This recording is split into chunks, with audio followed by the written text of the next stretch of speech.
देवताओं ने देखा ये तपस्या करेगा, वरदान ले लेगा, फिर हमको कष्ट देगा, इसलिए गुरु बृहस्पति से प्रार्थना की महाराज ये तपस्या न कर पाए। तो बृहस्पति तोता बन करके पहुंच गए और जिस वृक्ष के नीचे हिरण्यकश्यप तपस्या करने के लिए बैठा था, बृहस्पति जी महाराज तोता बनकर उसी वृक्ष पर बैठ गए और नारायण नारायण का जाप करने लगे। हिरण्यकश्यप ने देखा ये तोता उस नारायण का जप कर रहा है जो मेरा शत्रु है, ये समय ठीक नहीं है, ये अपशकुन हो गया, अब तपस्या नहीं करूंगा, लौट करके आ गया।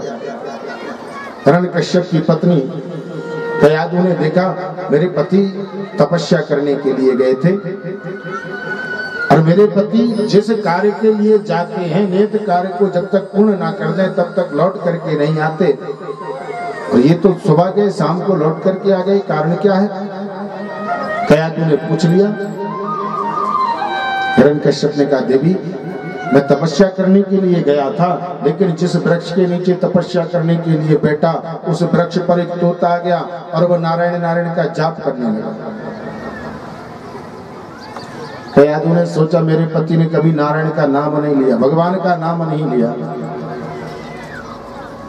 और पत्नी वही जो अपने पति को धर्म के मार्ग पर ले जाए उसी का नाम है धर्म पत्नी। शास्त्र में पत्नी को धर्म पत्नी कहा गया। अब तो नाम बहुत परिवर्तित हो गए, पति पत्नी। पहले परिचय दिया जाता तो कि बोले ये कौन है, बोले ये हमारी धर्म पत्नी। क्यों? क्योंकि पत्नी पति को धर्म के मार्ग पर ले जाए, इसलिए उसका नाम है धर्म पत्नी। अब तो हो गई बाई।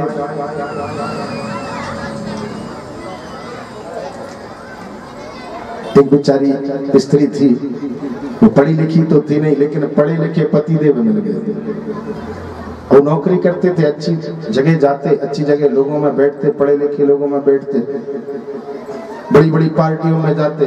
एक दिन पत्नी ने कहा आप अकेले जाते, मुझे भी साथ लेकर के जाना। बोले तुम्हें कुछ आता जाता नहीं है, सब लोग वहाँ इंग्लिश बोलते हैं, तो तुमको तो हिंदी भी नहीं आती शुद्ध, इंग्लिश क्या बोलोगे, तुम्हें नहीं लेकर के जाएंगे। पर पत्नी जिद पर अड़ गई, नहीं मुझे तो लेके जाना ही पड़ेगा। तो पति ने कहा ठीक है तुम नहीं मान रहे हो तो चलो, लेकिन ध्यान रखना मैं तुमको दो बात बता दे रहा हूँ, कोई पूछे तो वही कहना है। बोले ठीक है। बोले कोई यदि परिचय तुमसे पूछे कि ये तुम्हारे कौन है, तो कह देना ये हमारे हस्बैंड है, और यदि तुम्हारा परिचय पूछे कि तुम इनकी कौन है, तो तुम कह देना मैं इनकी वाइफ हूं। बोले ठीक। तैयार होकर के चली गई, लेकिन अब वो बिना पढ़ी लिखी थी, बेचारी भूल गई। और वहां किसी ने पूछ दिया, बोले ये तुम्हारे कौन है? बोले ये हमारे हैंड पंप है। और बोले तुम? बोले हम इनकी पाइप। वृंदावन में हरि लाल। धर्म के मार्ग पर ले जाए उसका नाम धर्म पत्नी। शास्त्र में कहा है। तो कयादु ने देखा कि मेरे पति देव वैसे तो भगवान नारायण का नाम जपेंगे नहीं, समय का सदुपयोग किया, रात्रि के समय चरण दाबने लगी, पूछने लगी बताइए महाराज वो तोता नारायण का नाम जप रहा था। बोले देवी वो नारायण नारायण कह रहा था और उस समय का उसने सदुपयोग किया।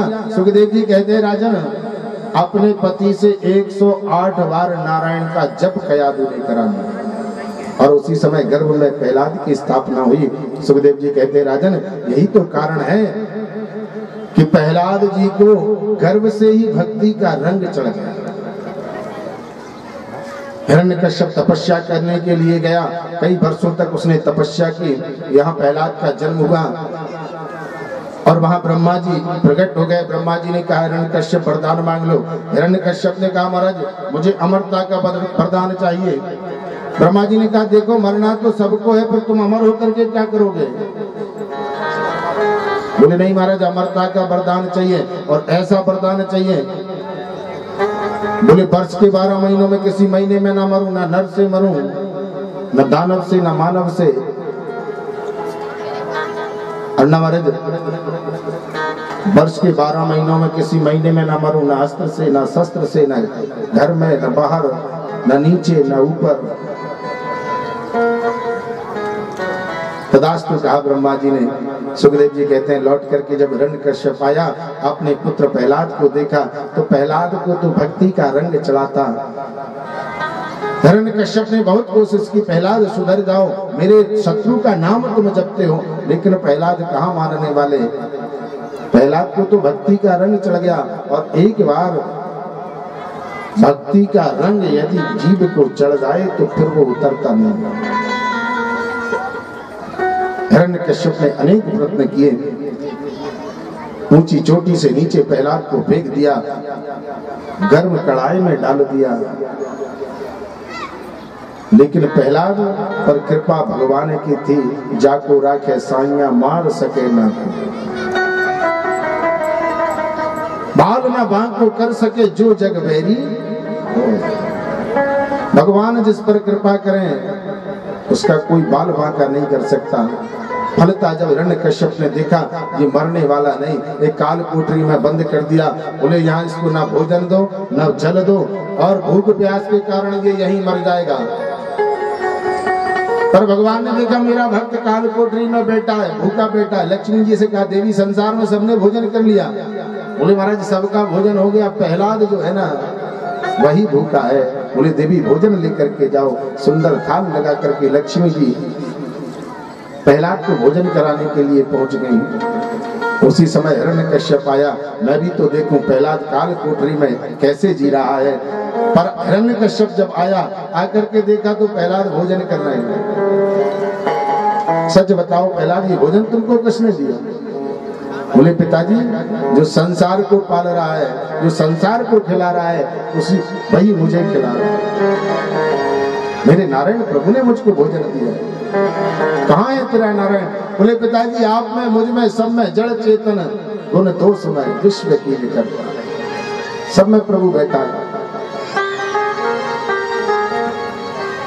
बस भगवान को देखने की दृष्टि होना चाहिए। पिताजी आप में, मुझ में, सब में भगवान है। इस खंबे में भी भगवान है, इस खंबे में तेरा भगवान है।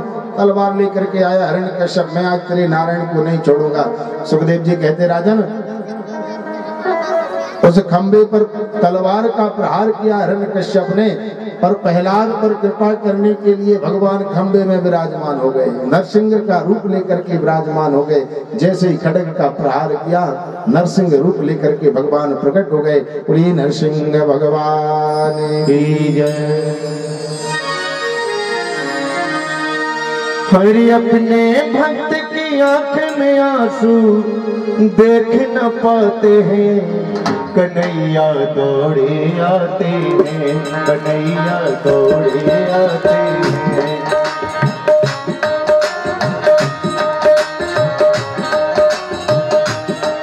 हरि अपने भक्त की आंख में आंसू, अपने भक्त की आंख में आंसू देख न पाते हैं, कन्हैया आते हैं, कन्हैया दौड़े आते, ओ कन्हैया दौड़े आते हैं।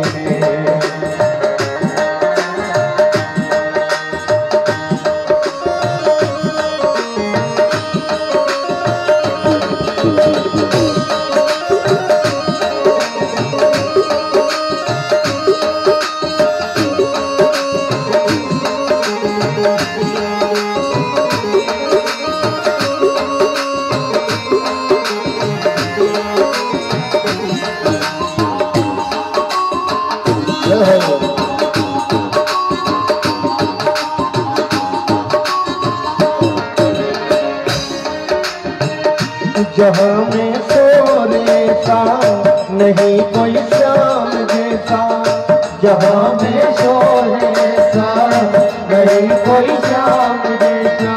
और जहाँ के मालिक हैं ये सभी से वाकिफ हैं ये, जहाँ के मालिक हैं ये सभी से वाकिफ हैं ये। धर्म पताका निज हाथों से प्रभु फहराते हैं।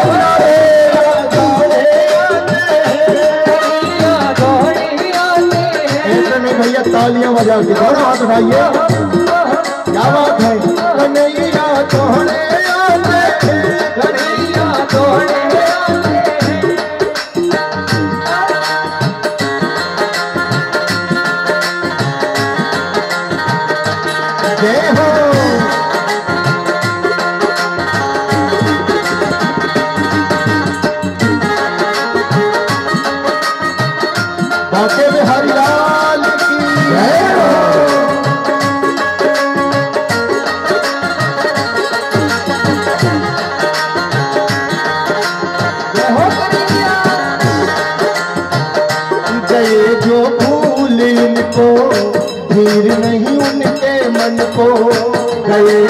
भूल इनको, फिर नहीं इनके मन को।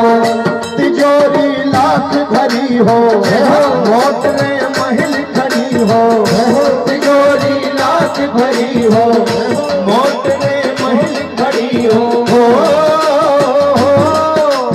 हीरे मोती से मेरे भगवान नहीं ललचाते हैं, कन्हैया दौड़े आते हैं, कन्हैया दौड़े आते हैं, ओ कन्हैया दौड़े आते हैं। कन्हैया दौड़े आते हैं।